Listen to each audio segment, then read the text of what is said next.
Stop 4. 4 crew members occupied the cockpit area of the Lancaster. We'll discuss the pilot and the flight engineer at this stop.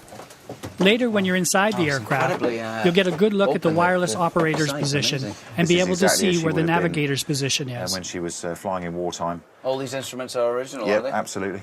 So the pilot, the captain of the aeroplane, would have sat in the left-hand seat in front of you, Ewan, and this is a bulletproof plate here at the back there, which would have protected him to some degree. You've got really good view and all the rest of it, but it does feel very vulnerable, doesn't it? You Yes. do feel really vulnerable up here. I mean, this is literally only 3/8 of an inch perspex, and the side of the walls of the aeroplane is 2 millimetres of aluminium. Regardless of rank, the pilot was always in command of the aircraft, sitting on the left side. Behind his head was the only piece of armor plating that a Lancaster carried.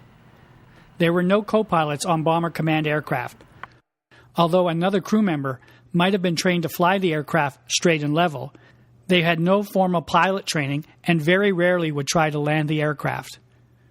To the right of the pilot, on a seat which was hinged to permit crew to travel to and from the bomb aimer's compartment, sat the flight engineer.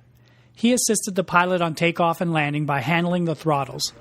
In flight, he was constantly checking his panels to monitor oil, fuel, and pressure gauges to assess engine performance and fuel consumption from the Lancaster's 6 wing tanks. All Bomber Command aircraft were unpressurized and generally flown at an altitude of between 15 and 20,000 feet, so oxygen masks were almost always required.